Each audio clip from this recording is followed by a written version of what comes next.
Impact Family, impacting the world through healthy family. Shalom saudara-saudara, senang sekali dapat menjumpai saudara-saudara. Semoga saudara semuanya sehat secara jasmani dan rohani, karena kita mau mempelajari tentang Tritunggal. Ini pokok yang agak sulit, namun Billy Graham sudah berusaha untuk memberi penjelasan, dan saya ingin saudara juga mengerti. Kita belajar, sekali-kali kita mempelajari sesuatu yang agak sulit, berpikir sedikit ya. Namun penjelasannya akan saya bacakan dengan perlahan dan jelas. Saya akan bagi menjadi dua bagian karena agak panjang penjelasannya. Jadi yang pertama kita lihat ya. Walaupun sulit, kita harus menghadapi, dan memang Billy Graham sendiri mengakui bahwa dia tidak dapat memecahkan secara memuaskan, tetapi dia menerima semua ini suatu pernyataan dari Allah.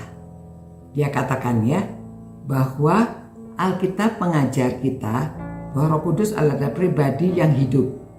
Ia adalah salah satu dari ketiga oknum dalam Tritunggal yang kudus. Dan menjelaskan, menggambarkan Tritunggal ini merupakan suatu soal yang rumit bagi orang Kristen. Lalu ada seorang pendeta namanya David Kena, dia menceritakan bahwa anaknya pernah bertanya. Yang pertama dia bertanya gini, "Ayah, apakah Allah itu, Bapak itu adalah Allah?" Bapaknya bilang iya. Lalu dia tanya, "Apakah Yesus Kristus adalah Allah?" Iya. Lalu dia tanya, "Apakah Roh Kudus itu Allah?" Iya. Kok bagaimana bisa jadi Allah anak adalah bapaknya, dan bagaimana anak bisa menjadi bapak?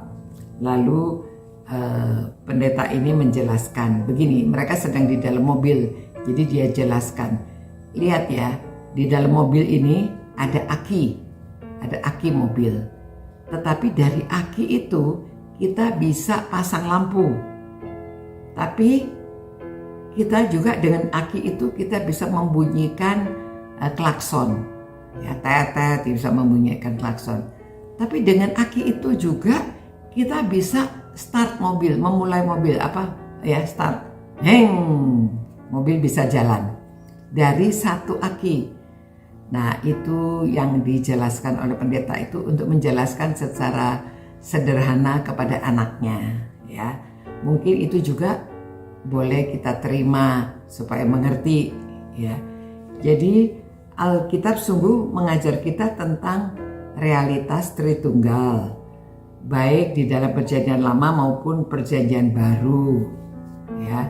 Jadi Allah itu membentangkan rahasia tentang dirinya sendiri dalam Alkitab tahap demi tahap ya. Tetapi telah disinggung bahwa kitab Kejadian menjelaskan bahwa Allah hidup dalam tiga pribadi, Bapa, Anak, dan Roh Kudus. Ketiganya merupakan Allah dan bersifat trinitas. Jadi doktrin yang kita sebut Trinitarian ya. Jadi bukan unitarian tapi Trinitarian ya. Dan kita juga bukan politeistik tapi kita monoteistik. Jadi percayanya satu Tuhan ya. Nah saudara, dari Kejadian 1 pasal 1 ayat 1, di situ itu kan dikatakan pada mulanya Allah menciptakan langit dan bumi. Kata Allah ini menggunakan kata nama Elohim. Elohim itu merupakan huruf jamak ya, Elohim huruf jamak. Jadi dalam bahasa Ibrani itu ada kata tunggal atau satu, lalu dual itu dua, lalu kalau lebih dari dua dia sebut jamak ya. Jadi ini kata dibilang jamak.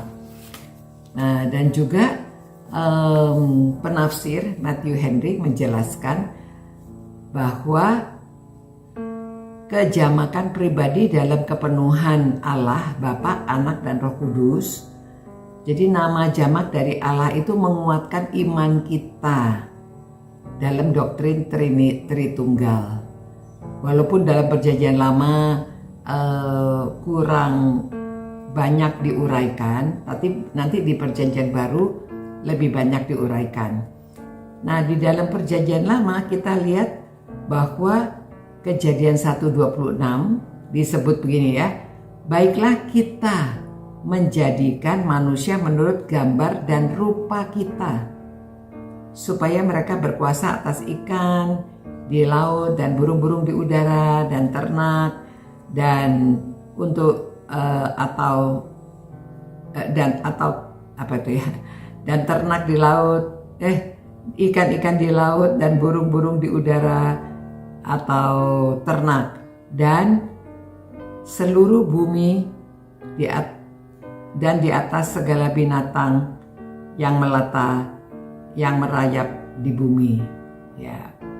Nah, kata kita ini juga disebut lagi dalam Kejadian 11 ayat 16 dan 17 ya. Di situ dia katakan baiklah kita turun dan mengacau balaukan di sana bahasa mereka sehingga mereka tidak mengerti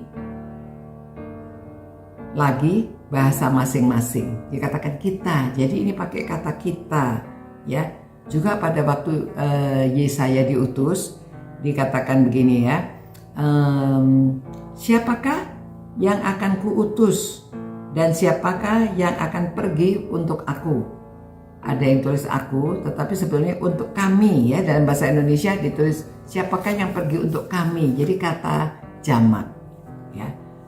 Lalu juga di perjanjian